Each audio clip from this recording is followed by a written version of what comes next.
October's affirmation. I am the architect of my life. I build its foundation and choose its contents. As content creators, it takes a lot of work to edit, publish, come up with ideas, and just be on for our supporters and our audience. I have decided to create a Patreon for this podcast. I would love if you all would support it. It's only $5 a month. You can get episodes early. You can go live with me and you can get exclusive behind the scenes of when I do podcasts. All you have to do is download Patreon and go to patreon.com/millennial thoughts. There are different tiers, but the lowest one is $5 and that is only 16 cents a day. So if you would go and support the Patreon for this podcast, I definitely would appreciate it. And you will also get a shout out on the podcast episode. Thank you all so much.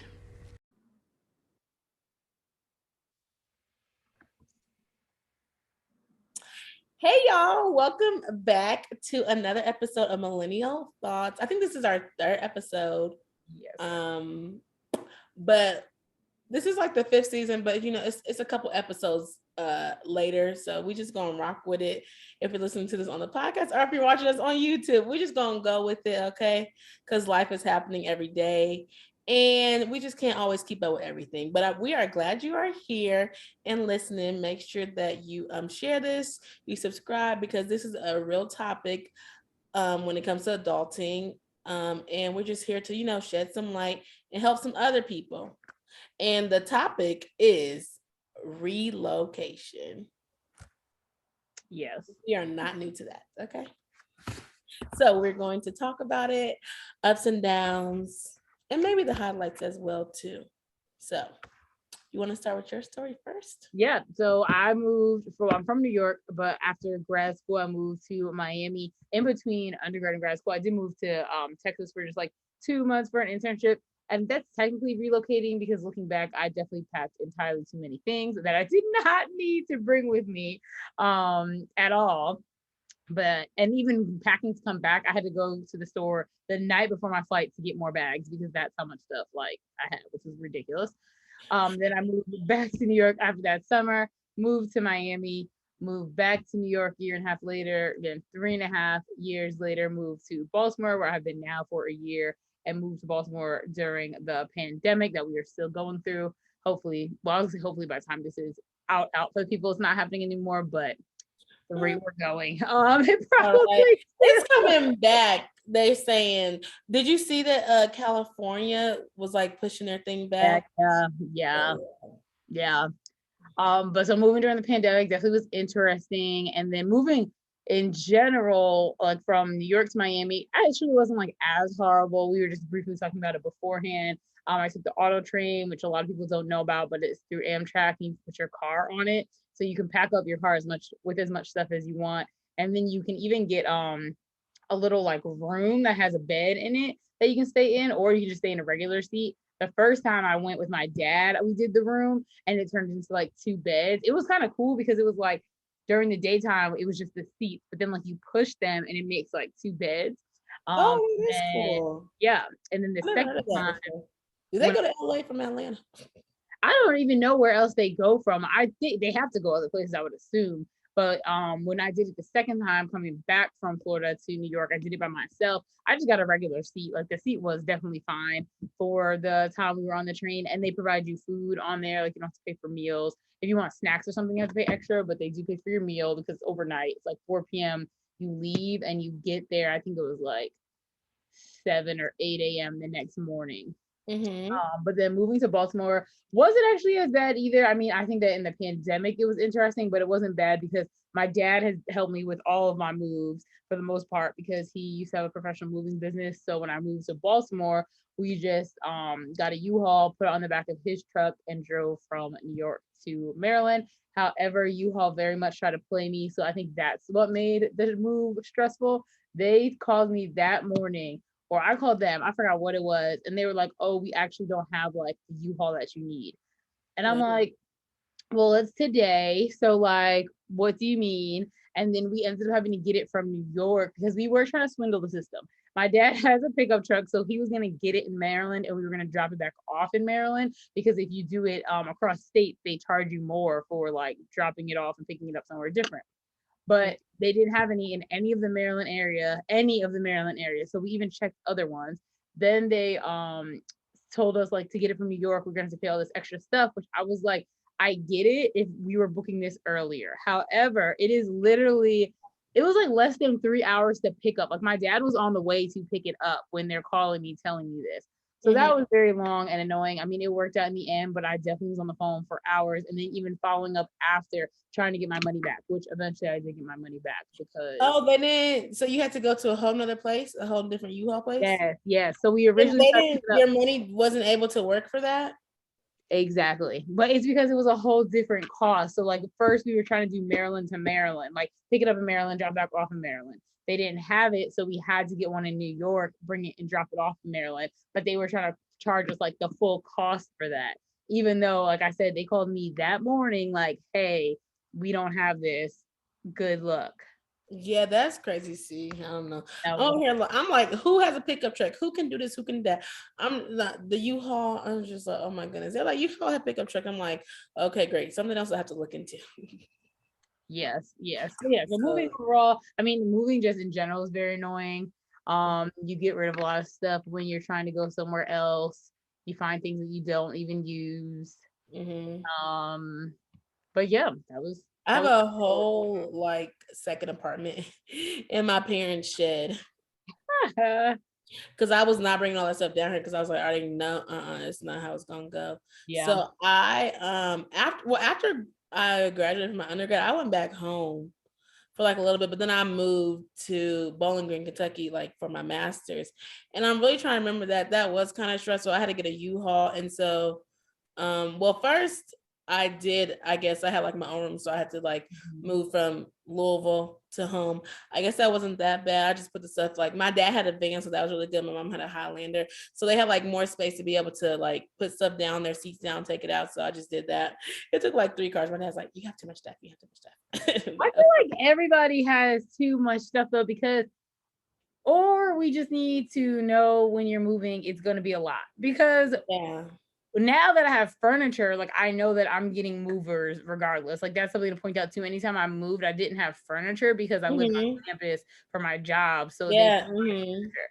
Now that I have my own furniture, we will not be moving this stuff ourselves. Yeah. And that was the thing too. But when I was growing up, my dad's not really used to moving or saying what stuff he had. He could say all day long, but when they moved, he was in the military. So movers come and move your stuff. So he ain't had to do nothing. But now when he got to do, he's like, oh, you got too much stuff. You got too much stuff. Meanwhile, he got a whole basement full of stuff that he ain't looked through in 10 years. So we ain't gonna talk about that. But so then when I moved to Bowling Green, actually, the first time I just stayed in an apartment. I stayed in an apartment, but I did get a U-Haul because my friend actually she gave me her bed. Well, I bought it from her, but I still use that bed. And it's really comfortable because I was like, I'm not buying all this extra stuff and doing all this stuff. So I had like a bed, a dresser, and a TV. But then when I moved to my apartment by myself, my dad did have to come home and get a U-Haul because then that's when he gave me like his furniture. Like they had extra tables and like couches because they got like a new couch or whatever, so they just had it. So I was like, okay, well, let me get it so I can sit on something, you know. So that's when I got a U-Haul. So then I had to get a U-Haul going back there, back to like Bowling Green to Ronnieville. But then when I moved down here to Atlanta from Kentucky, I was trying to get U-Haul prices. I was calling them. They was like 1,700, 1,800. I said, oh no, what is this? Yeah. So I Even was the like, pods are very expensive. yes, I was like, I'm taking the least amount of stuff. So actually my roommate, she had like a pickup truck that her dad had or whatever. And she was like going down there. So I like put my bed on there, my dresser, and like a desk on like the pickup truck, and like she has stuff on there too. And then like they just drove down there and then they put it in the storage unit Yep. because I was like, what, I'm not about to buy all this stuff, then you got to drive in here and drive 6 hours. I was like, whatever. So then whatever could fit in my car, the blankets. I said when I get to Georgia, that's when I'll buy some new, like I went to Target. I bought a new shower curtain. I bought a new like bedspread. Like I was like, I'll buy that stuff when I get there, because what I need here right now is, like my computer, my tax, like stuff that I can't really replace. So I was like, that's what's going into my car. So I filled up my car, my trunk and everything. I just like drove down here 6 hours. Because I was like, well, I'm not gonna do is spend all this so money. bad. But just to move all that stuff, yes, that's not a bad Mhm. drive. I was like, I'm not about to be spending all this money to get down there, because then when I got down here, my tires messed up. So I had to get a couple new tires. I'm like, oh my gosh, it's annoying. Then you gotta pay for your, your first month rent, the deposit. And I'm like, all this money showing out. And I didn't even have a job, honestly, because it was the pandemic. And so I'm saving money, trying to save that stimulus check and da da da da. But so I'm like, the money is not coming. Like I just saved some money and I just had some money. So when that's the first thing, if you ever want to move, save some money, like just start saving. I feel like you should have Yeah. like $3,000 saved. Probably even more if you once use movers, If you because want to use movers, if yeah, you're probably. gonna move like a cheaper way, then sure, because you need to think about when you get there, you're gonna need to buy food and groceries, like you said, bedspreads or Mhm. small things like cleaning stuff. It's just it's too much. It's a lot. I think it definitely depends on, though, if you have a job or if you don't have a job. Yeah, So yeah. I did have a job, but I actually didn't work neither one of those jobs that I was supposed to work. And one of my jobs canceled on me right when I got here, and I was really When about to did you go move crazy. again? You said what? When did you move again? July, Oh, okay, July like end of 2020. July. Got Uh-huh. July 2020. So coming up with this episode, it will already be out, but I've been here for a year when this episode comes out, because it's at the end of the month. So who y'all? Okay. And if y'all want to know my experience on that, y'all can check out my YouTube channel, Alicia's Adventures, because I am talking about Atlanta in those videos. Okay. Yeah, you and Atlanta have had an interesting time. Yeah, I'm not really feeling that Atlanta life. I'm not feeling it at all. So yeah, I was supposed to start one job, but one job was paying too low. And then I was like, well, I'm just going to find some other jobs. So I came down here with one job in the back of my mind.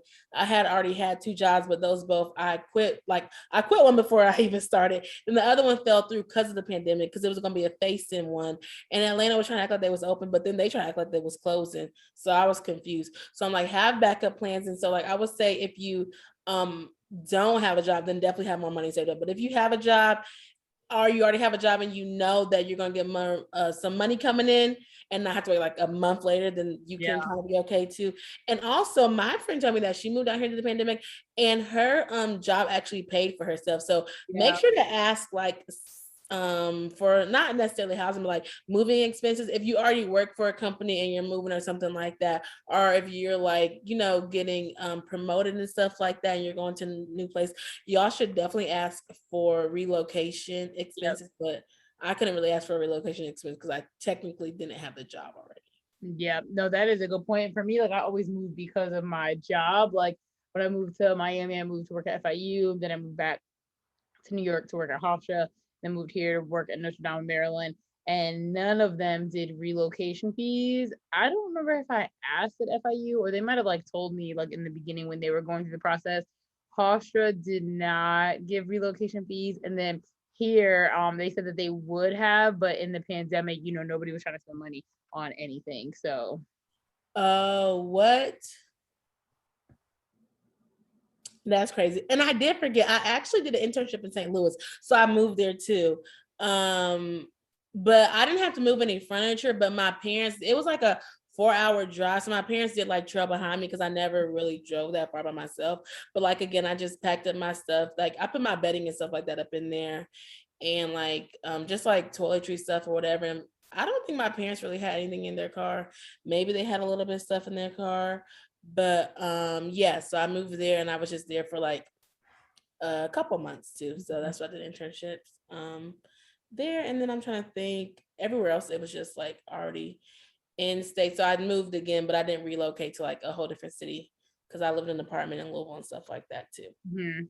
Um, so that is basically that relocation stuff. But I'm just like, I'm relocating again, and now it's making me mad because down here, like when you move, you really got to know like what, I'm not even saying the laws, but you got to know like the standards. So I mean, I guess it is everywhere, but when you're in college and you move to apartments, like they know you're in college, and it's like, you know how you get your refund, you can pay it up. That's really what I did in college. So here, but they're like, you got to make 3 times around or 2 times around. You got to have a good credit score. So it's like knowing different places. I was watching a video the other day. This girl said in New York, you got to make 40 times the rent. I said 40 times. What is that? But also, I don't like that because even if you're making whatever times the rent, that doesn't mean that you don't have other stuff to pay. So like Yeah. you could be making $50,000, $60,000 and your rent is, let's say, 1,000 or whatever, like 1,500. But then you still have to pay electricity, water, like your car, if you have a car, insurance. Like there's too many bills. Honestly, this needs to be all inclusive at this point. The water needs to come with it. I need to go back to college. I was complaining about them times, but all came together. And then these people really have the nerves. Like, it's like, y'all are giving me a room with nothing in it.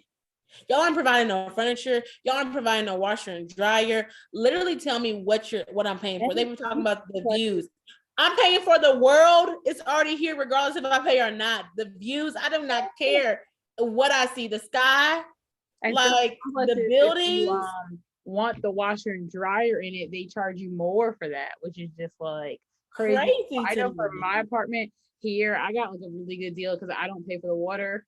I only pay for electricity, and it's a house split into 2 apartments. So downstairs they control the heat, and then so I don't have to pay for like the heat being on and like with my electricity or the air. Like I have an AC unit in here, but it's like today is really like nice. So I have the windows open. Like I don't need the AC on. My electricity bill has not been over like $35, which is crazy because I've never had to pay electricity before moving here because I lived on campus. And I was just like, oh my God, this is gonna be so expensive.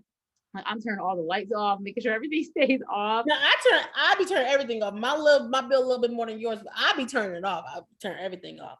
Like it's probably because your AC unit's attached and your heating one. I feel like that's really what has my bill being so low because I bet you the people downstairs like, dang, why my bill so high?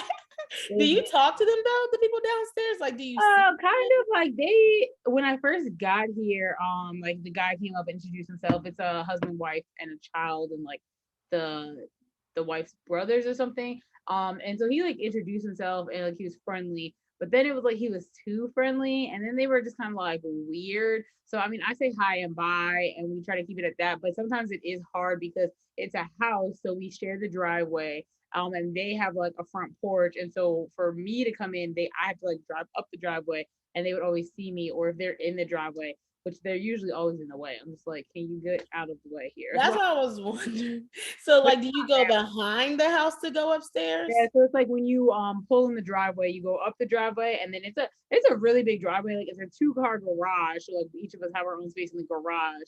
Then there's like still just the driveway space. And then there's a path that goes up to the back door, which is like my front door. And I also have access to like the front door of the house, but I don't ever go down those stairs. And they don't use it either. But there's a door that like locks, so they can't get up here, and like I can't get into their house because downstairs there's 2 doors. That's good. I'm like, they can know when you're there, when you're not there. I mean, they do, but like they don't necessarily bother me. It definitely has been like interesting because sometimes, like I said, they're just like annoying or like weird. But we're making it. It's been almost it seems like it's been a long time, but it's only been almost 6 months in August, and it's been fine. Oh, for real? It's only been 6 months. Where did you live at before? On campus because I had interviewed for a res life job, but got a different job in a different department. And because housing would have came with a res life position, I asked them like, "What can I live on campus?" Because I've never lived in Baltimore. Like I didn't expect to have to find an apartment so quickly, like X, Y, and Z. So I moved on campus, and then in February. Oh, but they didn't let you stay. They told you. I mean, I could have. There was no like deadline or timeline for me to get off, but I started looking for apartments since I got here. Because again, I hadn't really been to Baltimore, even Miami. I mean, granted, I was living on campus, so I didn't have to find a place to live, but I had never been to Miami either. So both cities that I have moved to, I was not really familiar with. Like New York, when I moved back to Long Island, I already had went to grad school there and went to undergrad in the area, so that was different. But Miami and Baltimore, I couldn't tell you much about them before I moved here. Oh, that was cool that they let you stay. So you were applying for a resident position, but you Mhm. got a different Yeah, position. which is So, God, grace because I it. was like, did you want like, but were you ready to leave resident life? Well, I mean, I feel like I was applying to res life jobs and student activities jobs, or even like some academic advising that was in student affairs. So when it happened, I like thought about it and I was like, okay, like here we go. That's fine by me, and it has been fine. So Oh yeah, that was another thing. I was like, well, we didn't talk about this, so that is a good point. Is to say like how you found your place. How did you find your place to live at? yeah, But I wanted to ask, comparing like, because you are not used to like living when people are hearing people say that. Like, how is it like coming from res life to like actual it like was lovely. living? We love living off campus. I mean, the only part is that you have to pay rent, which is very annoying. That like you have to pay rent every month when like Because you ain't been paying rent for a minute. That's why I was like, for my whole life, I have never paid rent until February 2021 when we moved into this apartment.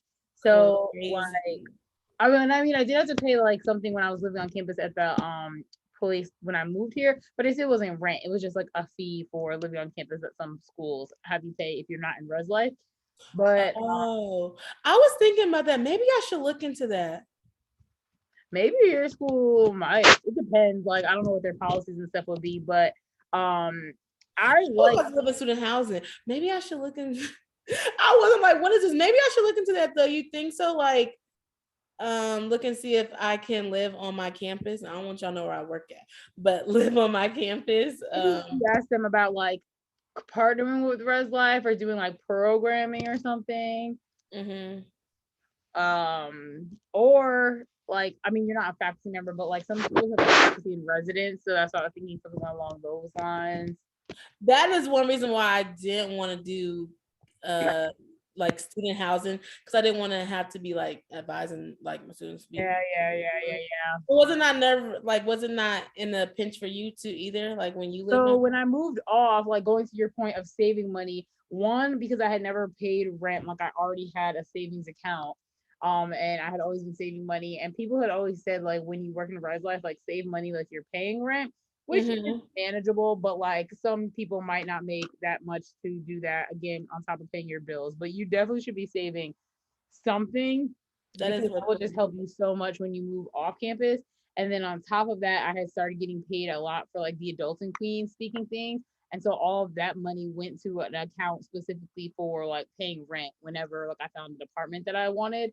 okay. Um, You was getting paid from the adulting queen. yes, I thought about you this morning we are trying. when because I like, it's my 3-year anniversary. If y'all know, it's gonna be out later. I was like, what can I do? I'm like, what can stand like, what literally can I do that's not the same that everybody else does stuff. Like people do merch with like people do t-shirts, and I know you do mugs. I'm like, oh, sipping Sunday. But I was going to see like what can I create, and I came up with journals. So Oh yeah. since it's called like Millennial Thoughts, like a diary. Oh So I'm yeah. gonna create like a diary for millennials or something like that. And so I was like, okay, maybe that like that can go something along with it. But I was like, does she put her name? I was like, oh, she puts adulting queen, because you know, like how people put their name on different things or stuff like that. So I was just like, how should I do that? So I was like up on your page. A journal's cute. That is a cute Yeah. idea though. So I think that's what I'm gonna do. I think I'm gonna do like journals, diaries, or something like that. No, I like that because with the millennial thoughts, like you're writing down your thoughts and stuff. Yes, I But was like something that's like cute. Like I was like, I don't want to do t-shirts. Everybody does t-shirts. I thought about stickers because people put stickers on their computers and stuff like that. So that yeah. was a tangent, but yeah, I was like, oh yes, the adulting queen. But yeah, so then I saved money and like had the money saved in a specific account outside of my regular savings account for rent specifically. So then when I actually just started paying rent, it just came out of that account. And so I don't think it was as hard. Like I think what was annoying, it was obviously seeing how quickly the money was coming out of the account versus how long it took Hey. to save it.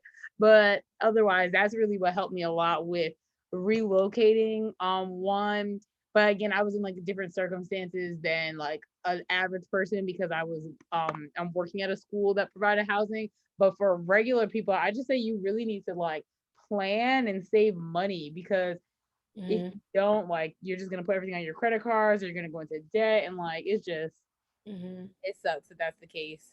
Oh yes, I was like, were you nervous, or would you have stayed on campus, or were they like you can't stay on there if the students were They there? didn't give me a deadline or anything like that, but I wouldn't have stayed like at first. So again, I never had saw the campus, never had visited anything like that. I did my whole thing online, like the interview process.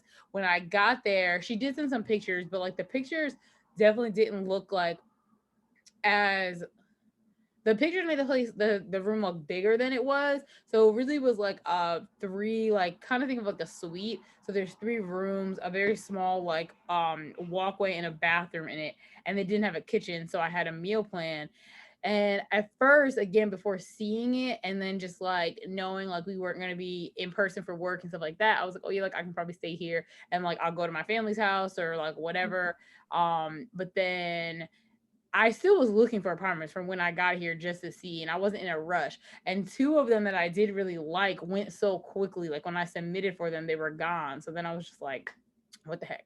And then Let's this, talk about that. The fees. Talking about some administration. yeah, I'm not used to that in Kentucky. I don't know if they do admin fees in Baltimore, but they do admin fees out here. It's like admin fee, deposit, and then you don't get your admin fee back. yeah, So I'm like, if the room goes, y'all give me my money back. That's a lot of money. exactly. And so that's what. So for this apartment, I came to see it like right before New Year. I think it was like December 30th or something like that. And I came, and then the guy who showed it to me was like, "Oh, you probably just saw like somebody else just left, and like we have somebody else coming after. Like a lot of people are coming to view it." And so I really thought about it, and I was like, "Okay, like." Do I want to put in for it? And you have to pay that fee. And I was like, I'm gonna be mad if I pay this fee and like I don't even get the apartment. But then I did, so it worked out. But these other two that I saw, like I literally saw one of them. It was a Saturday, and I had put in as a contact to like see it. Nobody was getting back to me, and then I called or texted like the next day, and it only had been posted for like 8 hours, and they're like, "Oh, it's already gone." I'm like, "This is ridiculous! Like, this is crazy." Yeah, it really is. That's how it was last year when I was looking at. We like got apartment. We looked at apartments, but apartments was like doing all that stuff. So we went to a house. We went to look at houses, and it was like okay, kind of. But I'm going back to an apartment because I can't stand See, the yo, house. I'm in like a private owned, and Baltimore does have a lot of private owned, like that are houses or like rented buildings. I prefer that as of now. Like I haven't had an experience with renting from a company, but I do feel like a lot of people who rent from a company always have like some type of issue or like complaint or something. And for me, like renting privately has been fine so far. So Well, while we're on this subject, I don't know because like, do y'all have to care for y'all grass? So that is a good thing of why I love this place too. So the people downstairs do it. And I think that the landlord like pays him or whatever. They have some type of agreement. So I don't have to do any of that. Even when it snows, they do it down. The people downstairs do it. You don't have to pay like a trash fee. They just come pick up the trash. Um, See, I'm in the renters and we got to do our own trash. We got to pay for the grass. And I'm like, that's adding on to the rent price. so you're in That's a not private fair. place now. And our microwave just broke. And I remember at the beginning, they're like, we're not going to repair any of the appliances. Like, we're not going to get new appliances. And I'm like, if you own this house, you should be getting the appliances. Like, what are you doing? You're Yeah. not going to get them like fixed. I don't Yeah, again, understand. thankfully I haven't had anything. There's been like minor things that I could have like contacted my landlord about, but it really isn't a big deal. So I'm like, oh, whatever. And thankfully, again, like nothing crazy has happened that like I need him to fix it. Because one, he doesn't even live here. He lives in Florida. Yeah, So no, neither does mine. My landlord don't live here either. yeah. So I'm like, that's it's good, but then I'm just like, God forbid something happens. But his son's in the area, and like his son was like, if anything happens, like you can contact me. But I never have because again, nothing crazy has gone Mhm. on. Yeah, well, our water just like got messed up. I don't know if what needs to get fixed. And then it was our air, but no, he do not do right. And then no, it does not do right. So I'm just like, man, forget you. Let me go in an apartment. I know I call maintenance and you can call up higher up people. I don't know nothing about this. I don't need to rent your own because I don't care about your grass. I don't the house in my room. I was like, I don't care about this grass. It could look however it look because But you what don't do have to you do? take. They bring somebody out there, and that's what you're paying for. No, we had to find it. My roommate actually found a person to No, cut I the feel like they should be taking care of that. That's their grass. place. Okay, that's what I'm saying. I don't care if the grass got up to a giraffe to the sky. That's not my problem. The name is not in my name. Like the house is not in my name. And I'm just like, I feel like my parents, they rented. Now, of course, my parents, they don't live in the area. But when they had the house, I feel like they had to fix the roof, they had to fix everything. Yeah. And that's true. Now I don't know what they did about the grass, but also we don't have well, my parents had a house in Iowa. We didn't have 1 acre of grass either. This is like 2 acres, Yeah. 1 or 2 acres of grass. It's too much grass. So I'm like, no, Yeah. off the rip, And that's thankfully too, like our grass isn't like a huge backyard area of grass. So they don't have a lot they have to cut, which is good for them. And that's something I think about just with like owning a house for yeah. myself. I don't want to have to deal with grass. No, people are like, I want land, I want land. Okay, no, I don't want land. The more No, land, the I more don't. grass. What? Mm. I don't want that. I don't want land. I want house. If I'm gonna have a big land, I need house all over. I need house. Okay.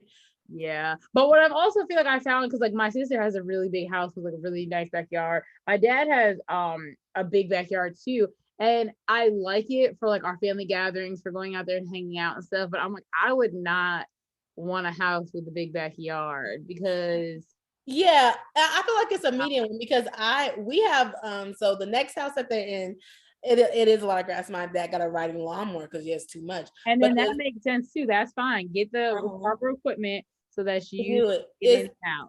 it's this house, but the house in Iowa, we did have family gatherings. So like we had Christmas, graduations, but we also had a garage. So you could be in the garage and you could have like a swing set out there, whatever. But it wasn't like an acre of land. Like that's just too much. Like, first of all, I don't have an acre of family. I don't have that much family be out there. So that is definitely something to think about. I was watching a YouTube video. It's like, I know what I want from my house. I know what I don't want from my house. I know I don't want no electric. I Yeah, don't want no gas. I don't want no gas stove. I want electric. I can't do gas stuff. It's scary. I agree. Those are things that think about when you relocate and looking for an apartment. Definitely like go and make sure like what do you not want? Like, do you want walk-in closets? Like, what are Yeah. your non-negotiables? Do you want hardwood floor? I don't personally like hardwood floor in my bedroom. I mean, I have it now, but that's just like something I have to deal with. But I like carpet. I Yeah. be sliding into doing falling, about to have to go to the freaking doctor and be over here sliding on the floor. I'm like, I do not like that. And I think I also would rather vacuum than sweep up. Because when you sweep, you Yeah, gotta keep yeah. on sweeping. And it just keeps getting dusty. Like I feel like sweeping, you're never getting everything off the floor. So I would much Oh, rather vacuum too. And then something else with when you're looking for apartments, like the first place that I went. So again, I never had searched for apartments until last July when I got to Baltimore. And the first place that I went, like I just asked them like what type of people live here, like just the demographic. Like I didn't really care if they were like black, white, Asian. I just meant like, is it younger people? Is it older people? And he like told me, he was just, oh, it's like more like working people, like younger people, like millennials, not too many like families. But when I got to another place and asked, they're like, oh, we can't give out that information. And then like to a degree I understand, but it's like I'm not asking you for demographics of like people and specific ages. I'm just saying like generally, like, do we have older people living here, younger people, families? I never even asked that before, but let me tell you, I'm about to call out these apartments for being ageist.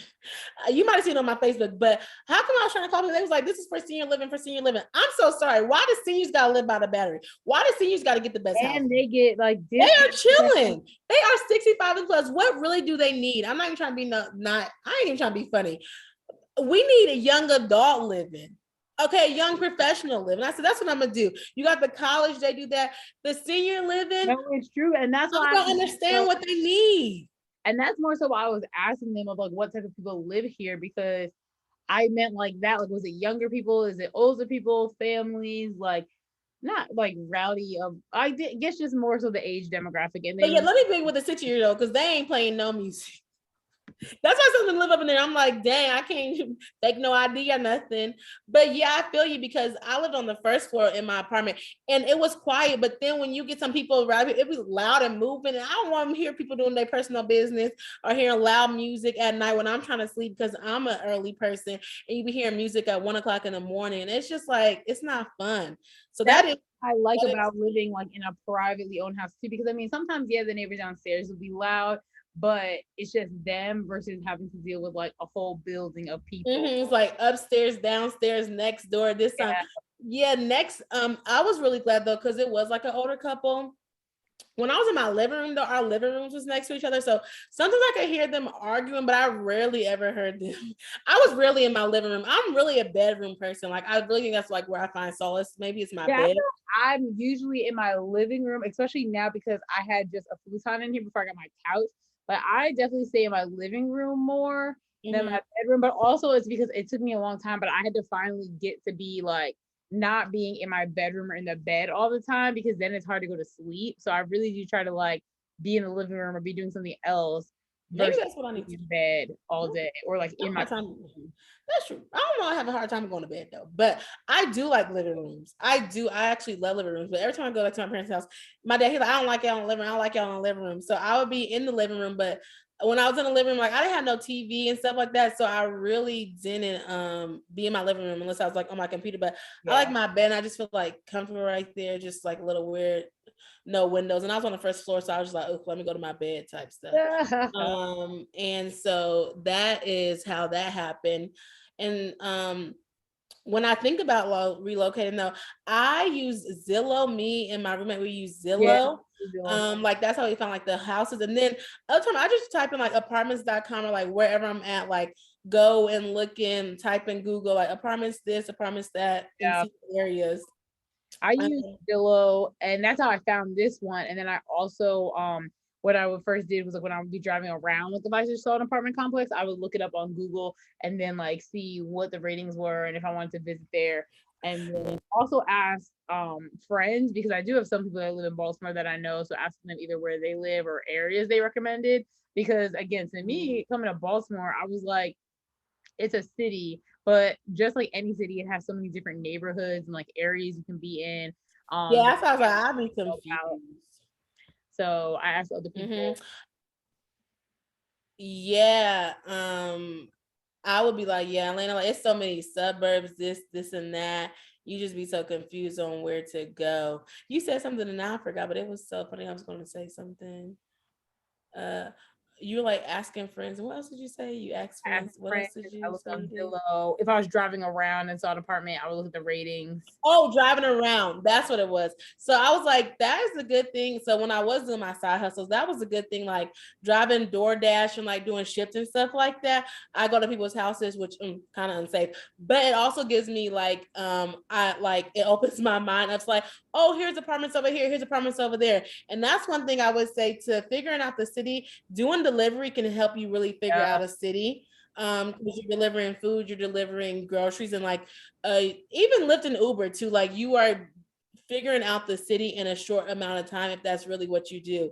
And yeah, that could be another thing too of how you can even get money on the side if you don't have a really like a real secure job or whatever. So yeah. I think that is good too. That what kind of helped me when I was looking around and I seen something. I'd be like, oh, I'm screenshotting people's address. I'm like, oh, I'm just trying to look like, oh, okay, here's where I could stay. This is where I could stay. Especially That's like what I was doing a little bit because I was. I like really recommend people seeing before, but like I understand if you can't, especially because we were in the pandemic and a lot of people did move to places that they have never like been before, were able to see. But before you like pick an apartment, I really, really feel like people need to see it. And not even just seeing the apartment, but seeing the area too, because the apartment can look one way, Mhm, but it could be anywhere. And you're gonna be like, mhm. what's going on here? I didn't see this house before. My roommate seen it, but we were just like in a Well, at time least crunch. So I was like, somebody saw it okay. though, like I the mean, person it's who moved fine. did. It's and I would agree with that because this one girl, I'm trying to find a roommate, and that is really hard. That's stressful, but I don't want to pay a lot of money. But she had an apartment, and I went there, and I was, they was like, go at nighttime, to see what's going on. Okay, because Yes, you can go at yes, daytime, but it's different at night. So I went at nighttime. Not that it was like loud and crazy, but like just the way to get there, like it was really dark. And if anybody knows me, like if I ever run for a governor for anything, I'm saying the Lord said, "Let there be light." Light should be free. Because there was no street lights out there. The gate was open, and they don't want to pay for the gate. That's fine. So I'm driving in there because I can get up in there. It's like 10 o'clock. There's little kids playing outside. What? yeah. It's 10 o'clock. These kids look these kids look younger than 10. And I don't even that's a problem or like a safety hazard, but I'm like, y'all kids are out here. Y'all don't care about y'all kids. And there's no And then I looked over and like a parking spot, somebody was grilling, like them little mini grills, like they was grilling in the parking spot. I said, no, ma'am. And so I'm driving around, but it was really, really dark out there. Like it was not that many street lights, well, not even street lights, but even the apartment, like I'm like, I need some light to see, to do something. I don't like that. And then when I drove out, there was another place across the street, another apartment, and their gate was open. I said, so they just don't close gates around here? Like what? And there is And then a complex like across from me, and so the neighbor to the right is a married couple, like an older married couple, and like their father. And then to the left of us is just a man that lives by himself. Like he's pretty young, probably maybe I would assume he's like in his 30s, maybe early 40s. But across the street, there's like an apartment complex, and the person to the right of me was saying that it's like rowdy, it's a little crazy over there. However, like being here for the 6 months, I've never really heard any noise, and if I do, it's coming from my neighbors right downstairs, and that's it. mm-hmm. Yeah. So I was like, I don't think it's rowdy. It could be quiet. There was like not loud people walking up, but there was people walking around. It's just like if it's dark and stuff like that, I don't need people walking out. I don't got time to be shook going to my apartment. But then also like looking around the area, it wasn't daytime, but I was still trying to see like, okay, is there a Walmart? Like, is there a Kroger? Yeah, Like, is there a something? And I and didn't really see that much around there. But then when I went to the senior living place, I didn't see a Walmart or a Kroger, but like there was the Battery is where the Braves play. So there's the Battery. So there's something to do. That's why I said I don't know why they was so close to that, because the seniors are not going there. I'm just saying. And then there's a TJ Maxx, a Marshall. Senior complexes have all the field trips, so they're probably bringing them everywhere. Someone says my friend, she was like, well, maybe they're walking in the morning time. Well, they need to walk around the senior apartments. That's true. Okay. They could be, but so I didn't see a Walmart or like a Kroger. Like I didn't see a grocery store, but I did see like a shopping center. And I'm like, okay, like this is but Anna's right close to the highway. If you're a senior citizen, I don't think that you would want to be right close to the highway. But who am I to know? They be out here styling pride, wilding. But I'm like, I need to be close to the highway because I need to get to work. Okay.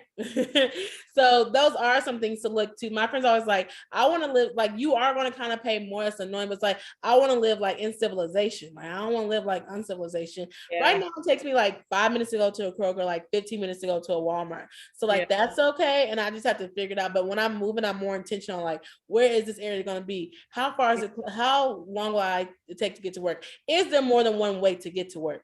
Because baby, Atlanta traffic, no.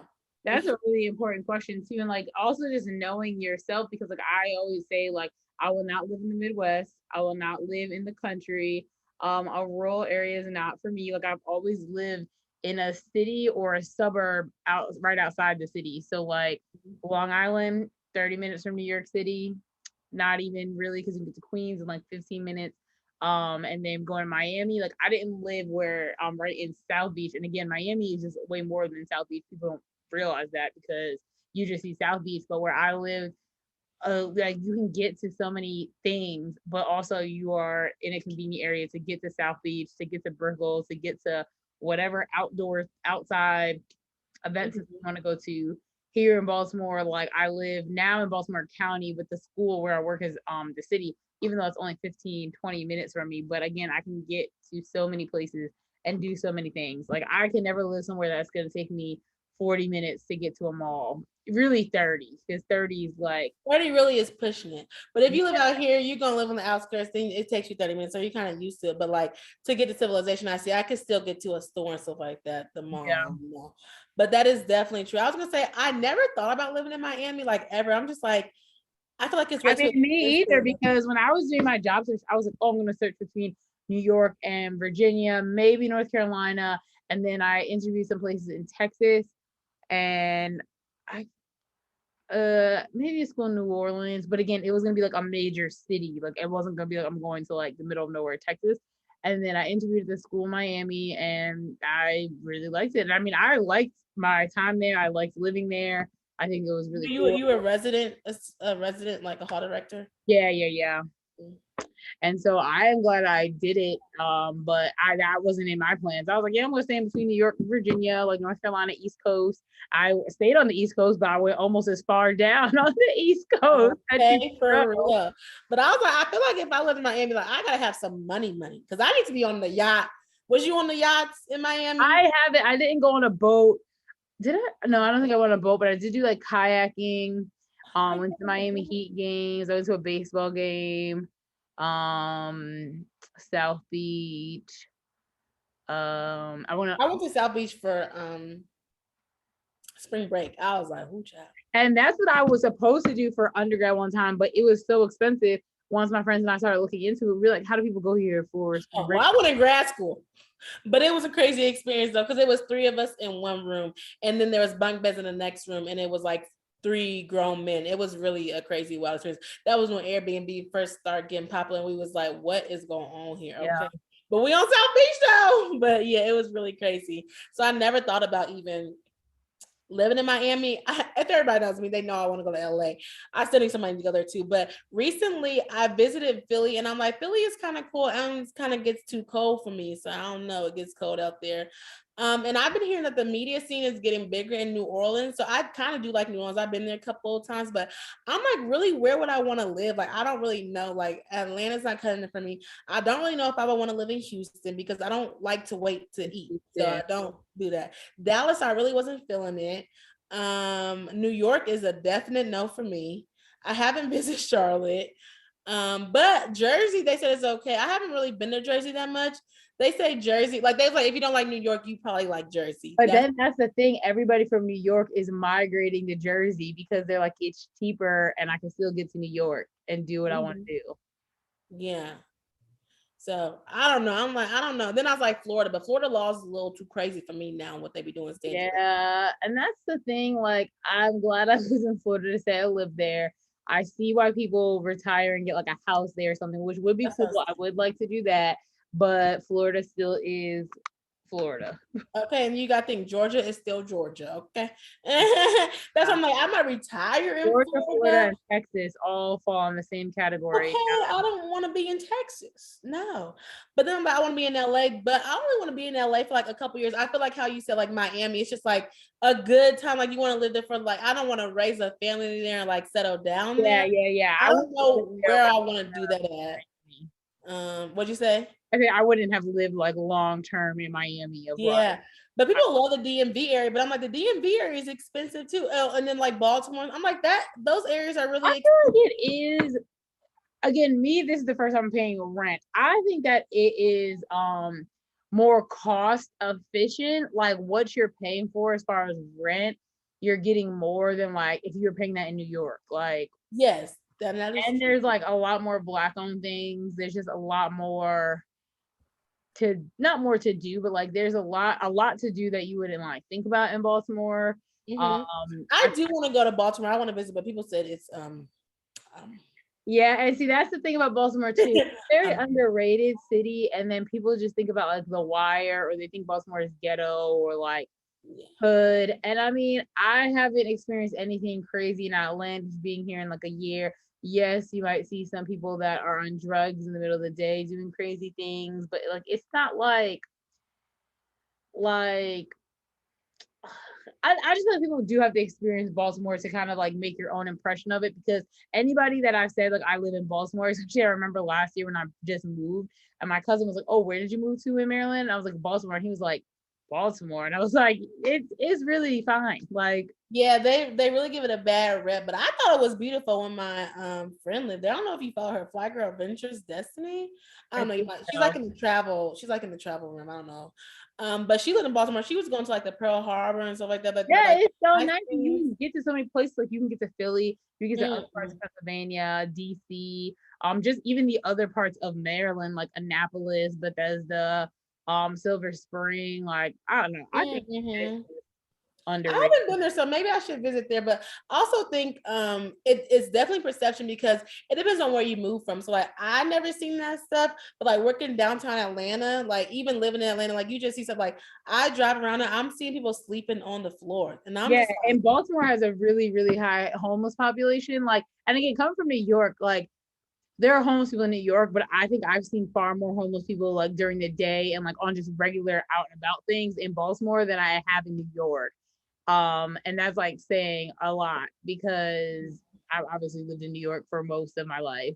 Yeah, now that's why I was really the Philadelphia, the homeless people on the train. I just, oh, I And just, Houston, I would just will never forget when I went to visit Houston. I love Houston. I've been twice.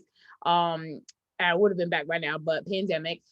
There's this one section that like it was all just tent, and I was like, yes, in the world is that's this stuff? Atlanta. That's Atlanta for real. I'm like, what? I'm like, I'm glad they got somewhere to go, but yeah, it's like Atlanta. Like But it's like so sad because we were literally literally like, across the street from where I work at, there's a park. It's all homeless people. I'm like, what? And one time my coworkers was walking through there. I know, what are you doing? We need to walk around. He was like, we are not going over there. They be yelling and going off of people. I don't got time. So it's really sad, but that's why, like, I think it depends. Like, if you're not used to homeless people, if you're not, because when I was in Louisville, I would see homeless people, but not that much. It's a city, but I also was confined in on a campus. So yeah. it Because was not really Miami, downtown, but it kind of was. yeah, I'm thinking about Miami and like I don't remember seeing that many homeless people, especially on South Beach. You don't see anybody. And then like New York, obviously, but even like think about Long Island, like that's where I primarily was for undergrad and grad school where I live. You would not see homeless people out in Long Island like at all. It's when you get to like Manhattan, Mm. you see people, I and like Brooklyn. I thought Brooklyn and Harlem was cool. I don't know if I would I live like there, Harlem. Yes, I do like. but like I feel like I visited Brooklyn. I feel like that's like where the culture and the stuff is like them to I where like Harlem and like I kind of feel like I would want to live in Harlem. The only situation is my car and this traffic and like not being able to have a driveway. And it's even when I moved here and I did look at a house that somebody was renting, it was like a mutual friend connected us. And the first thing I asked him was like, "Do you have a driveway?" And he was like, "That's cute. Like people in Baltimore don't really have driveways." And I was like, "Okay, so that's not for me because I need a driveway." we don't have driveways. Not really. I mean, the house I live in does, but like most of them are row houses, so it's like there's street parking. But I'm I not. don't like that either. That was in Louisville. That was like on like our second and third streets. Like that was by the campus. I need me a park. I need me a parking space. Okay, like I need I need a driveway, not even a parking space, driveway. Like that's well, what we need. I'm thinking of apartments, like a parking space is cool, and that's why Well, I like that area. But like, yeah, I need a driveway, so that's why I'll be calling. I'll be like, "Do y'all have parking?" Like, let me ask, because and you need to ask, do they pay for parking or do you have to pay for parking? Because that's okay, because they be loving to add a fee. Y'all need to put that in there. They do something. You gotta pay yeah. for parking. I am paying. Yeah, if someone like pay for a spot like $90, like how you gotta pay to work, that grinds my gears too. So And we like ain't gonna we get had on to pay for parking and it was horrible. I was like, this is dumb. I okay. didn't want to be I'm, here. if I'm paying for parking, I need to be valet, come get my car, and then I go to work. Like what? But yeah, some places you do. So I would definitely say check all that, y'all. Like how much it costs, and some things that I wrote. I'm doing on my blog. I did like apartment guide too, and I talked about like questions to ask. Like I looked up this apartment. They may have some openings, but they talking about they got a roach infect, like they have roaches up in there, stuff like that. And You need no, to look at the supervisor is the Google me. reviews. So yeah, I just started doing that. Now I just started looking. I'm like, okay, are these good reviews? Then you see like how long it is, because if it's like 5 or 6 years, people could change like management and stuff like that. So people are saying this thing. So I do look at the reviews right now. That's what took me so Yeah. long to get on the get on the call today, because I was looking at the reviews and talking to people. So look at the reviews, save your money, and just like be diligent about it, and just know your weekends. Like I'm about to go look at a couple apartments just so I can like go and get it. And also watch YouTube. Like depending on if you move into a popping city like Atlanta, there's all those on YouTube. That's how I found a couple of apartments in LA, Miami, and stuff like that. I've known about two people who moved to Miami for real. I think a third person, but I'm like, they move into Miami. People are moving to Miami. I'm just trying to figure out what's going on down there. I don't know. I mean, I again enjoyed it. I thought it was great for what it was. I don't think I'd move back to Miami. Like I would move maybe to like Fort Lauderdale. Mm-hmm. Like if I lived in Miami, I feel like I would want to live on the water, but then you need like money to live on the water. Okay, because they be talking about DJ Khaled out there. I'm like, well. And another one, job.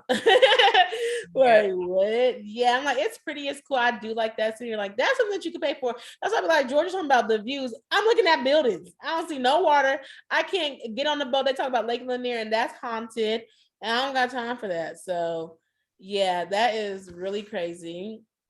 So relocating, it's not a scam, but adulting is. Relocating can be a scam. That is true. That y'all do have to really check out for scams because people will get money. And while we're on this, like people talk about like roommates stuff like that. People do really be on Craigslist, like finding roommates on Facebook and stuff like that, and groups. And I'm in them things or whatever, but they do say really be careful because people can scam you out your money and stuff like that. So don't ever send nobody no money. There are all of these different groups. It's called not, oh, I forgot what it's called. It's like I'm moving to whatever, like moving to whatever. You can like go on those Facebook groups and then like check out like Yeah. whatever, Georgia, Yeah, California, wherever you're when I going. was looking for my apartments here, that like I did look on Craigslist as well. Some of them were already things that were posted on Zillow or like already posted on the apartment website, but I did look at Craigslist too. And I remember one apartment I had requested to view it, and then they were like, okay, well, if you want to view it, this is the information. And then I don't even know if they gave me a chance to email them back, but then they were like, well, this is the information you need to book now. Like this is how much you need to send, and this is how you send it. And I was like, this is clearly like a scam. Um, Yeah. and then I I think reported we, it, and then it was down.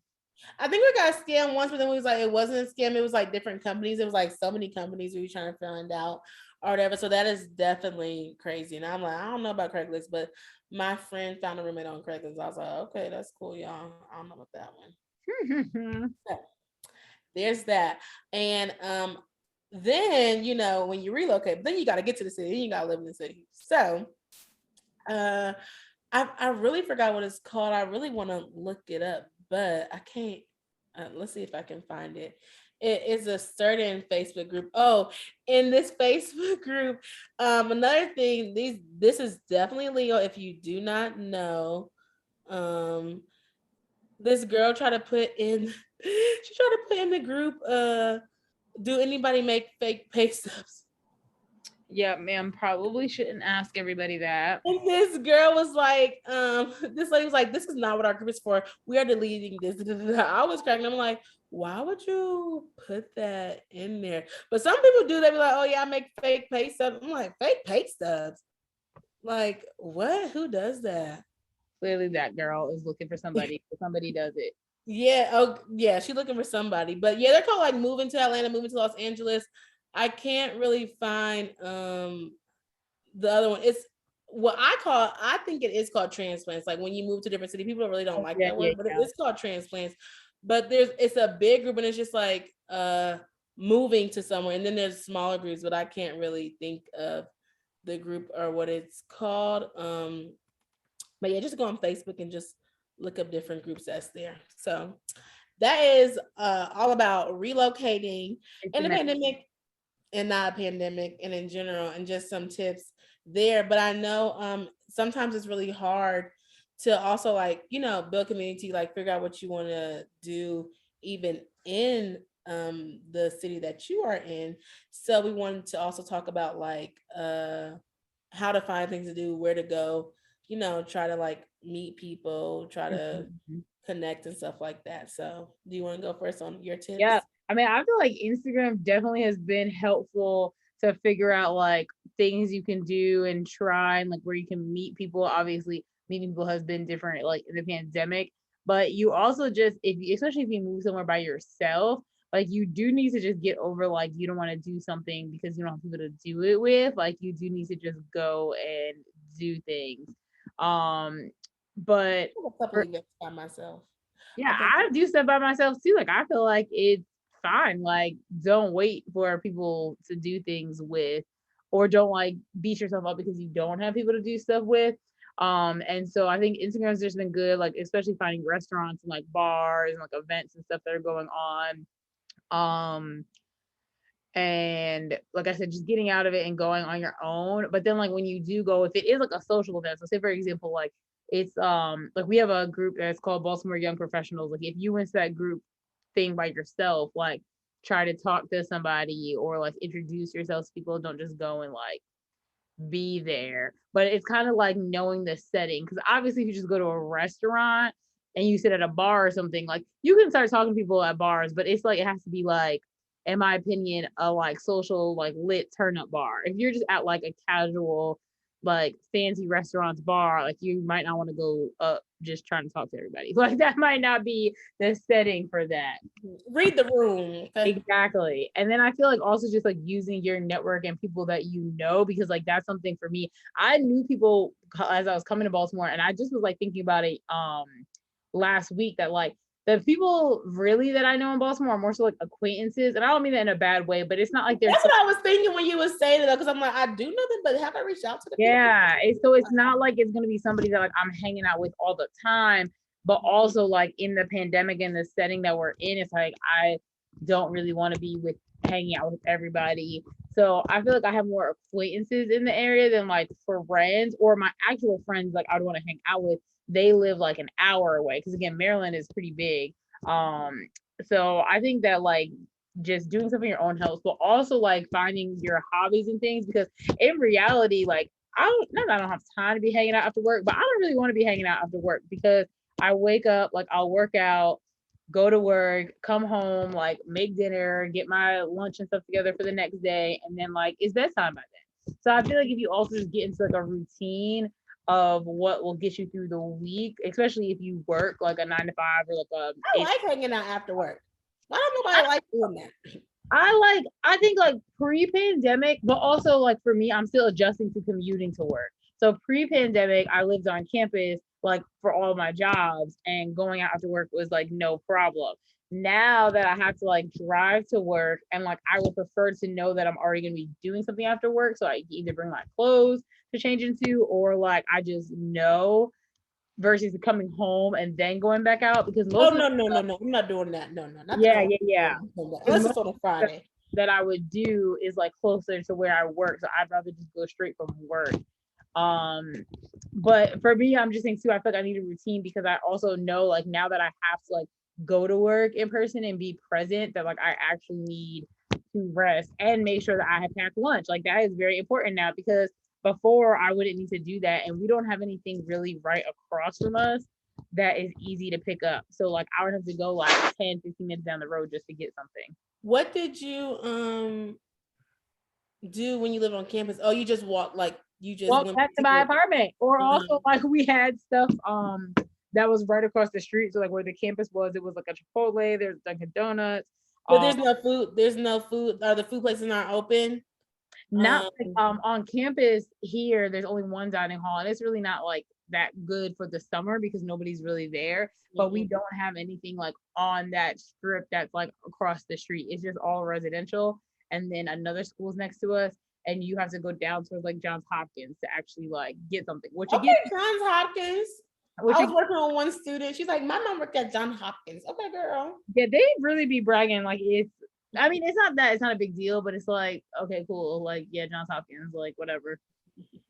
Yeah, so it's like, and it's not far to go there, but it's like you have to like plan, or I can't just run in between if I have a meeting in 30 minutes. Like, just adulting schedule. It's just making me mad, because even as soon when we finish this, I need to go like grocery shopping. I need to make my lunch. Like, I was like, maybe next episode we should talk about money management. I feel like that's what we yeah, should talk because about. this is just all ghetto. I definitely do take my lunch show. Like I've done that like ever since I really got a real job for real, for real. In my last job, she was like, "Oh yeah, you bring your lunch." Like yes, because I'm not spending $10 and $15 every time. And Like I'm it adds up quickly. yes.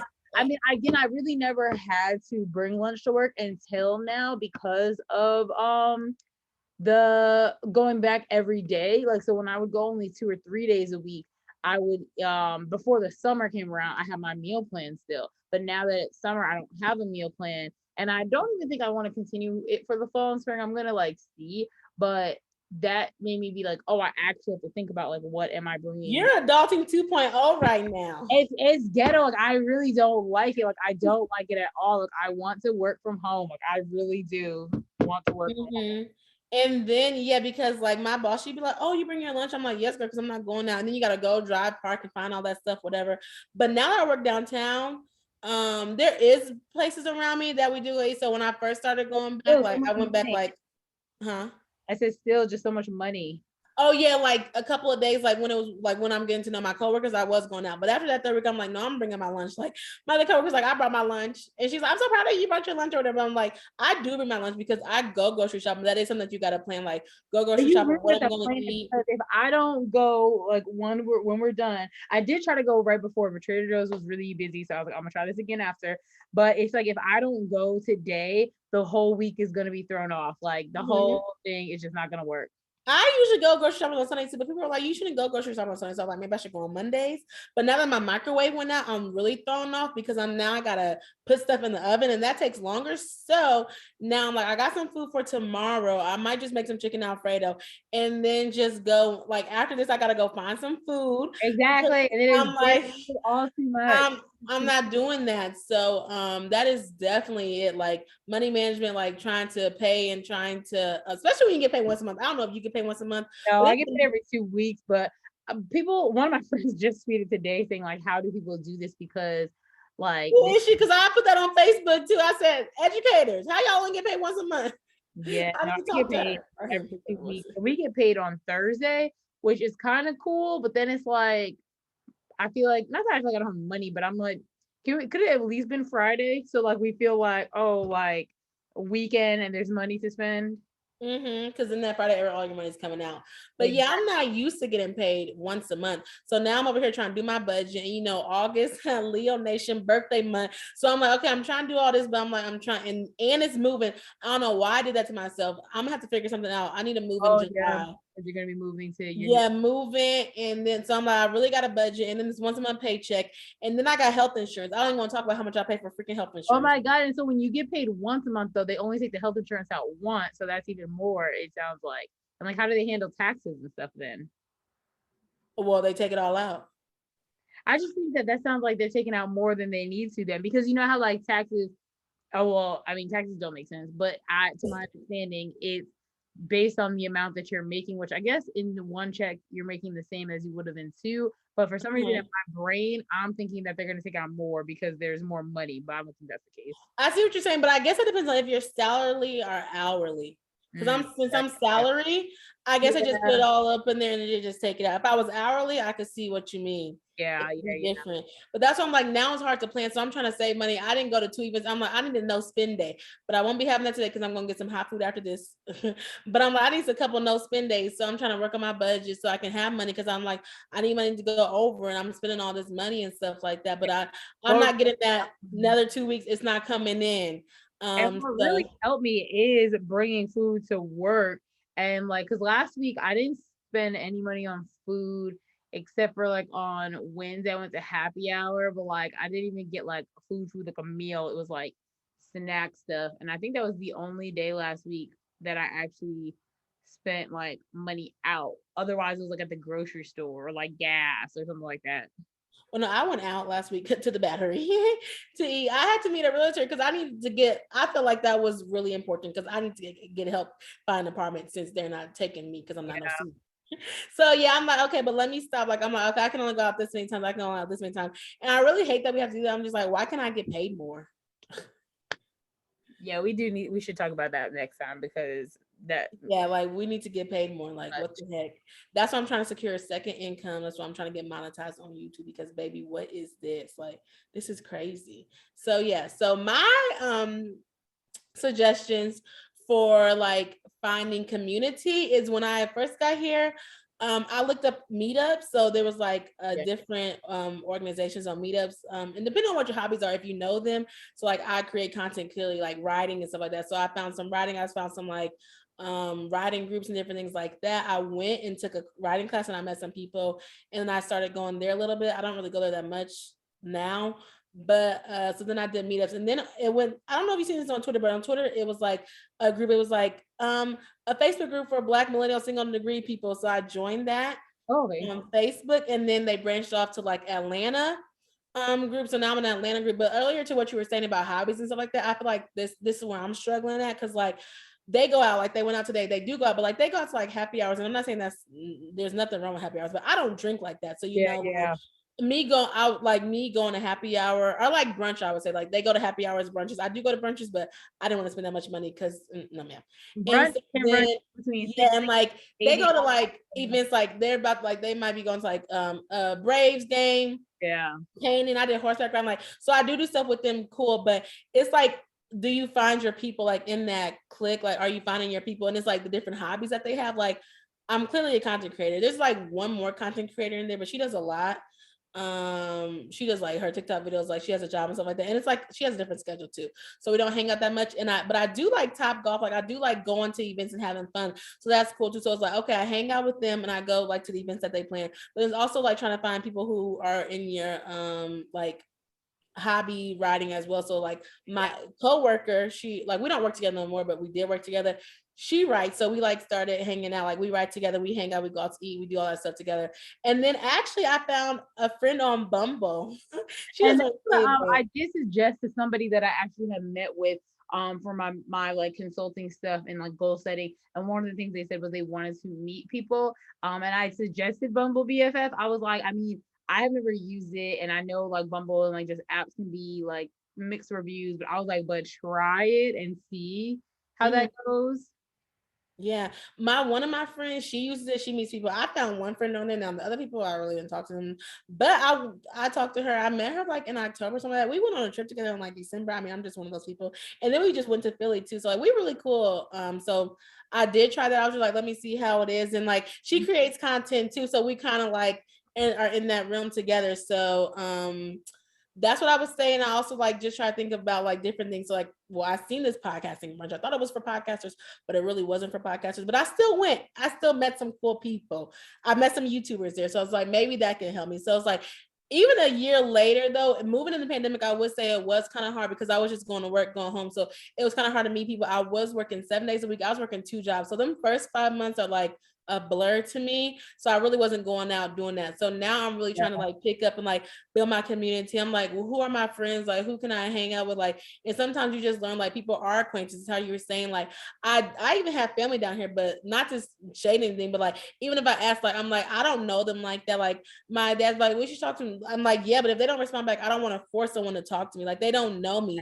So them going out the ledge to help me is not really what everybody doesn't have a good heart. Not saying that they don't have a good heart, but like everybody doesn't have a genuine, like a genuine great heart, like to know people. And I don't know them either. So it's just like I never met you. So I'm just like reaching out to you. And different people take that different kind of ways. And so even with acquaintances, like I hang out with some people, I'm like, am I really feeling them? I don't really know if I'm really feeling them. I could ask them, I could not ask them. So I feel like right now, in this season, I'm really trying to like find people, and I feel like it does take a while, but also being in the pandemic, I was talking to my mentor. She's like, well, you did move in the pandemic, and she moved in the pandemic, so she's like, I can understand, but now you have to like get out. So now I'm trying to get out and go. But like Atlanta, is known for partying, club and brunching. I love to brunch. I'm not really like a clubber. I like a lounge type thing, but also all that is money. So you gotta pay for that. You gotta pay to park. You gotta put gas in your car, and gas is getting a little expensive around here. It'd be like three. I'd be like, woo. I used to have to fill my tank up so much. So What I've been trying to do more of too, like I mean, really throughout the whole pandemic, and my family and I, we had a good time doing this of just like creating things in that house that we would have been doing out. But it worked because like we had each other, and like I said, my sister had like the space, or like my dad's house, like where does she live? She lives in Baltimore? in Virginia. Oh, she lives in Virginia. Oh, And okay. so like we for her birthday, like had like a brunch. We had a private chef and like set up the whole backyard for like brunch. Like my dad's birthday, we were able to like go eat and like go to a cigar bar. But then even like we did like at home wine tastings. That's cool. Like I really want to do a private chef thing, but I think that'd be really cool, like a private chef it birthday was thing. nice. Like I definitely would do it again. And like also I just like being home for stuff like when people do game nights or like we did that with one of my friends I once did a couple in game October. nights. And I'm glad, like again, today is a way cooler day, and I want to do like for my birthday something at my apartment, like outside. But we need the weather to be nicer because I'm not gonna be out here in this heat. Yes, I'm planning for my birthday too. Like we have our birthdays like kind of by each other, but I'm like, I was gonna do like a sip and paint outside. I was like, I want to do a picnic, but I said, Lord knows, like I don't want it to be 80, That's what 90 I want degrees. to I don't want it to do. be raining. So it's like Yeah. Let me do something inside. I do want to plan a picnic, but I'm trying to think like it might be something like we plan like 5, but then at 5, it's like humid. You just don't know, but we'll see. Yeah, that's And true. it I would have want to been like do a a perfect day. picnic too. I want to do a picnic so bad, but I don't think I'm going to do it. First of all, I don't want to do it because like then because they don't provide food, so then I gotta find a caterer. So that's like 2 prices that I don't really want to pay, and it's like a whole weekend of events. But Well, also, see, I was gonna be telling people bring your own stuff, and that's why I like things. oh, that's a good idea to bring your own stuff. Yeah, I because I'm feel not. bad though because my people are coming from out of town. Oh, okay. Those like kind of more set it up. That's why I was saying like if it was different like that, my friends are coming out of town, so I'm like, okay, well we can get this, we can get that, but like you got to pay for this, like we got to pay for the picnic, we got to pay for Yeah, that, and it's just a lot of money to dish out, and I just don't really know if I want to dish all that money out in yeah, one that month makes sense. and be broke because then you only get paid once a month. So really that's the real struggle right there. So yeah. But I do like game nights. I want to have some more game nights like when I get into my apartment and stuff like that. I feel like that'd be good. So yeah, I just think it's kind of hard because like being content creators is like not that I'm always thinking about it, but I'm always thinking about doing different things or whatever. But like when the people like you hang out with, not even that they're more established or less established, but it's just like different things, different conversations, different things that you want to Yeah, do. I feel like it's kind of hard to be like not be friends with them because you do want different friends, but like it's kind of hard to like mesh well with different people when people talk about different things and they have different goals and ambitions than you, and like I can see that. So I feel like that's really kind of hard because I'm like I want to like really create like a tribe, like my I guess like my content creation tribe, because that's what first yeah, of all that's the whole reason why I was thinking about moving to Atlanta is because it's here, but then you got to find places, but it's like you got to go out more, but the pandemic has been like yeah. pushing it back, so it's like it's really like opening up now, and now I'm able to like go and do different things and see it, but I'm also like it's coming out my check too. And So that is some things too, and I'm trying to figure out. Oh yes, I did Bumble, and then Facebook groups. When I moved here, there was like a new group that was made out of another group. It's called like Friends in Atlanta, and so then I joined that group, and then it's like a whole bunch of women actually, and there's a smaller one. So like we go bowling, they go to like different events and stuff like that. So it's like I'm trying to build a community, but I just know my first year in review of Atlanta is horrible. So hopefully my second year is better. If my second year is not better, I'll be relocating again to somewhere. I have no idea. But that is how I found the community and built the community. And then again, like you were saying, Instagram, I feel like Instagram is good to like food places, maybe clubs and stuff like that. But I feel like Meetup is better and Facebook is better for like for the event. events. Okay. Mhm. Oh, Eventbrite too. Eventbrite is really good. You can go and you can like see where like what's going on, what you want to do. And then just like going around the city, I guess, or whatever, or even the radio. The radio be having all the events on it if you listen to the radio. So Oh, that's true. I have not even listened to the radio. I couldn't even tell you what a Baltimore radio station is because I just listen to Apple Music. I have zero idea what these Baltimore stations are. Oh yes, I listen to the radio sometimes because my something's wrong, and I just like, oh, Pandora, Apple Music. I don't pay for Apple Music. That's why I don't listen to Apple Music. I did it in college, but it was $5.99. It went to $10. I said no. All right, I'm done. I'm already paying for storage, and that don't even really work, so I'm not even paying for this. So I do like Pandora, but something's wrong, so I can't hear the music. So I'm like, okay, radio. But now, actually, what I've changed to do, I used to have a 45-minute commute. Now I have a 30-minute commute. Honestly, I listen to YouTube. Like I watch YouTube. Like I'm Oh, video watching like YouTube podcast. videos and stuff like that. That's really what I do. On the way home is when I like bump my music because I be in so much traffic. I'm like, okay, I need me to pick me up. I'll be rapping. So on the way to work, I literally listen to podcasts or like YouTube videos. And then when I'm leaving work, I listen to music. But what you were saying earlier, like if I do know I'm doing something after work, like I do have to plan that. Like I don't necessarily do like something right after because I'm like, okay, that takes me 30 minutes to get there. That's gonna take me 45 minutes to get back. So like that, I do see what you're saying. And that's why I want to move closer to the Yeah. city because everything happens in the city. So it's like, okay, I could be 15 minutes instead of 30 minutes, 45 minutes, and all that traffic and stuff like that. So that is basically some of the tips that I had about that. And on to our last part, the last segment. This is what Amber wanted to talk about. Um, the last one is like moving to a new city does not mean like your life will change just because you move to a new city.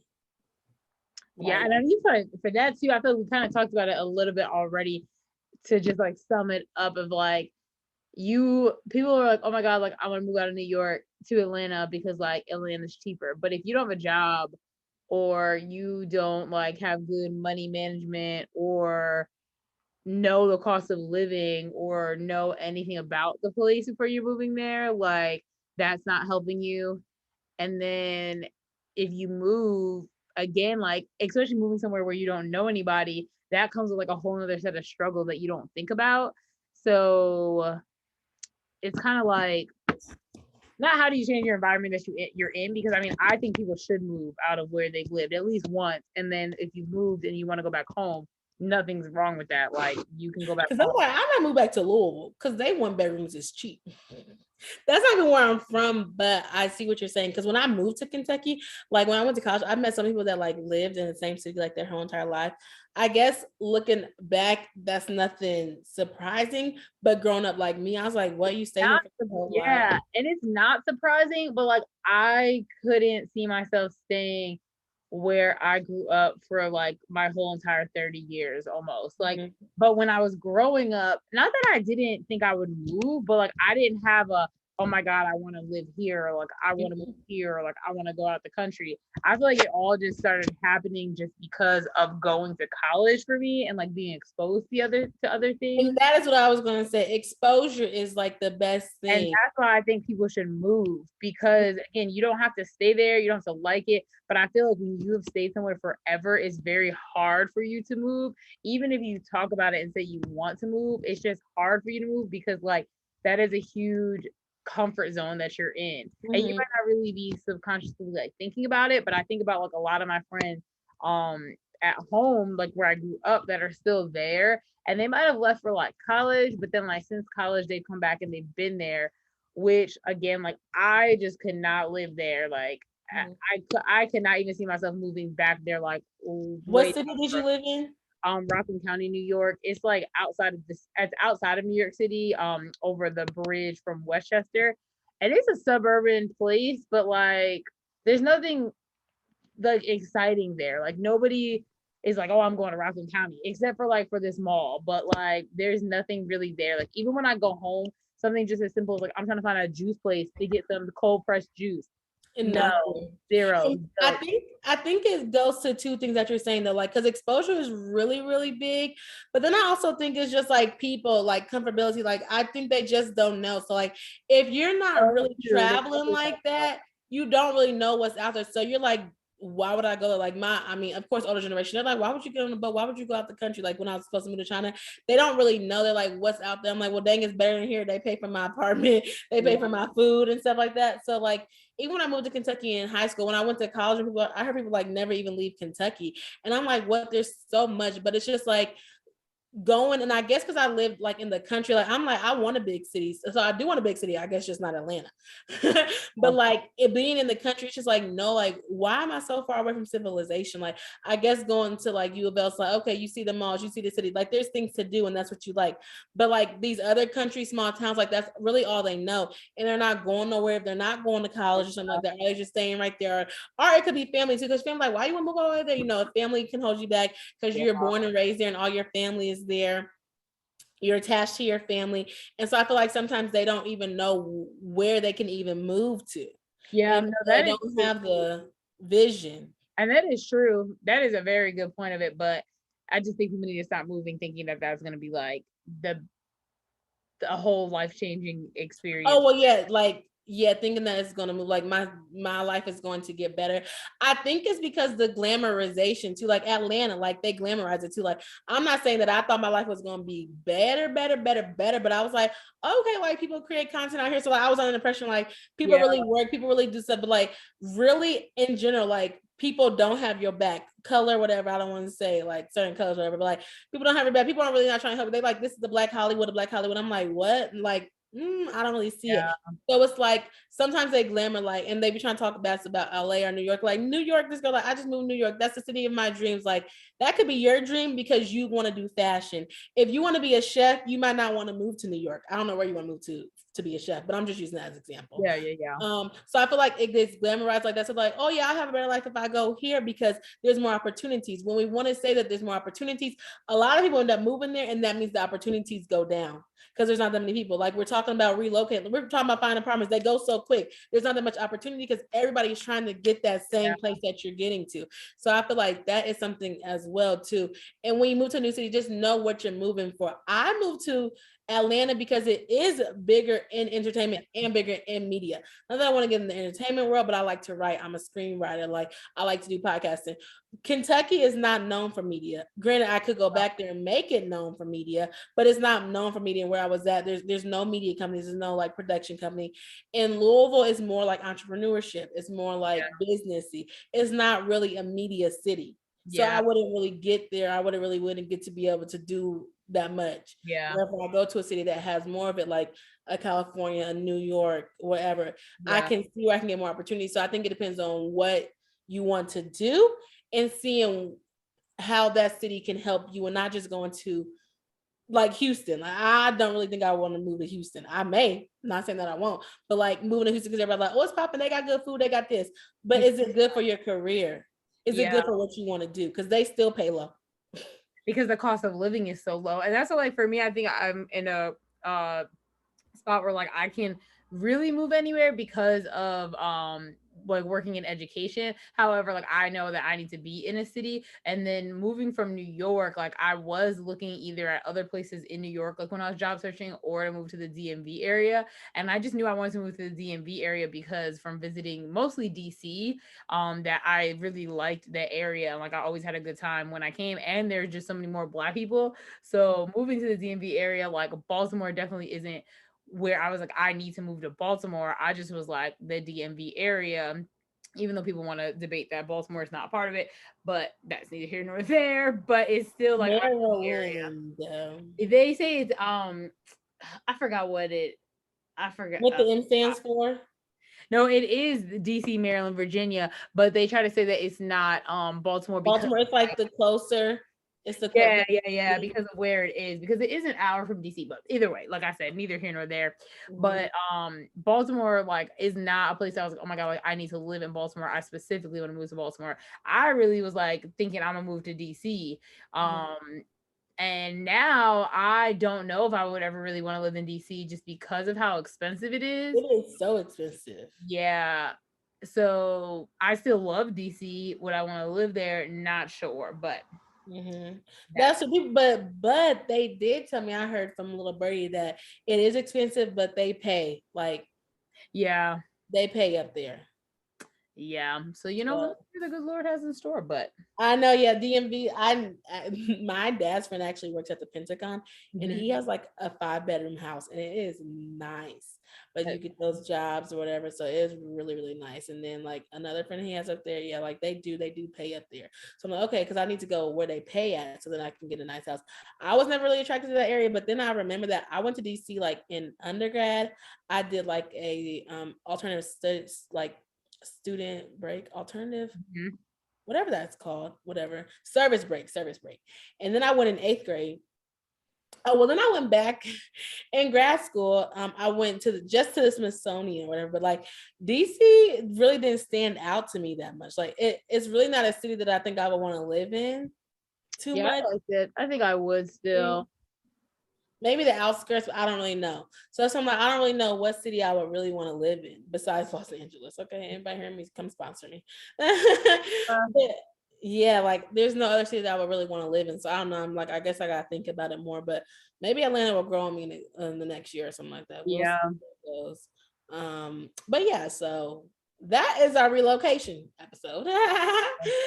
Hopefully y'all enjoyed it. I know it was kind of long, but relocating can be quite a whatever hectic job or whatever. It could be like another job, honestly. And so that's what I say, planning it. Like I think it came out quick, but I feel like I was planning it. I just didn't say anything till like I moved in July, but I didn't say anything till August. But I was honestly planning it since like March, April. Like I started looking for a job in March and April. So March, April, May, June, July. I was like, it was like right when the pandemic happened, March, April, May, June, July. So like 4 months, that's when I planned it. So give yourself like 4 to 6 months, like finding a job, seeing if they relocate, or if you don't find a job, like saving money and stuff like that. And I also wasn't paying rent, so I was able to save money as well. So that's another tidbit. So yeah, that's really basically my tips for relocation. That's what I got. Anything else? Nope. I feel like you summed it up. Just adulting's ghetto. That's really the bottom line of everything. So Okay, I was just thinking, I will making my journal. I was like, what should I put in there?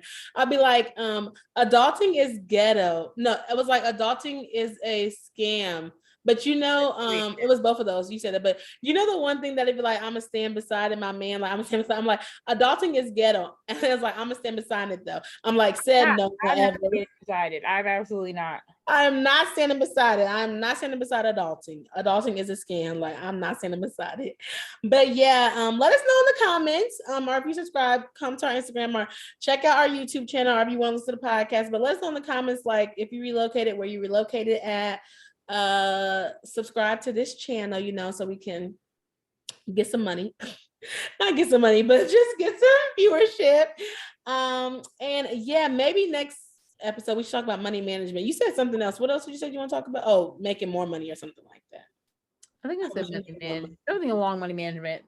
Yeah. So yeah, stay tuned for our next episode, and hopefully you enjoy this episode. Make sure you like, comment, and subscribe if you're on YouTube. Subscribe and rate if you're on the podcast app. Bye. See y'all later. See you later. The Adulting Queen was made to help you navigate adulting, because adulting is very, very, very ghetto. There's so many things that you don't know, you don't understand, and you are just winging it day by day. And that is why I created this platform. My name is Amber, and I'm the creator of The Adulting Queen. You can find me on Instagram at The Adulting Queen. Website is theadultingqueen.com. Facebook, The Adulting Queen, LinkedIn, The Adulting Queen, basically every platform, The Adulting Queen. Make sure you follow, share with your friends, because we are all just out here winging it and need support to make it through this adulting journey, which again is very ghetto. Like I cannot stress that part enough. What I have done is host events, consultations, just post motivational things. And really, I hope by living my life out loud and authentically that's inspiring others to do the same and to do it in a healthy, balanced manner. Again, because everybody does not have it figured out at all. And don't let anybody let you believe that they do. So again, follow me at The Adulting Queen, and thanks for listening.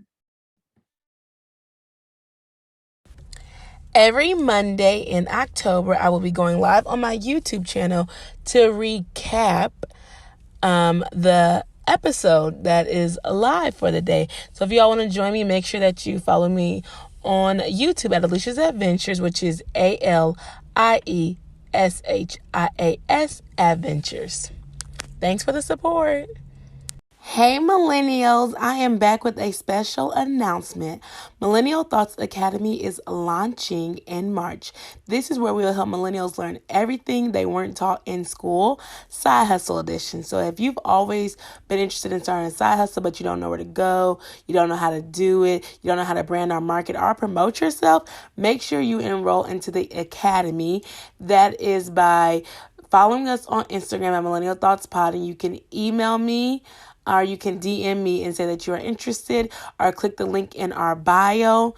We are so excited to be accepting people for our academy next month. Spots will fill fast. So it is a 6-week program, and it is 1-hour meetings every week. And at the end of it, you will have your side hustle, you will have your social media, and hopefully you will have your first sale. So if that sounds like something that you are interested in, please contact me. Get with me on Instagram, Twitter, or even Facebook. I have a group. Facebook is called Millennial Thoughts, page and everything. And you all are the first people to hear this because you all are listeners. So I greatly appreciate it.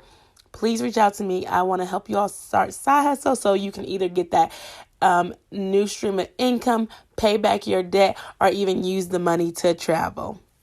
It's your girl Alicia, and she's out.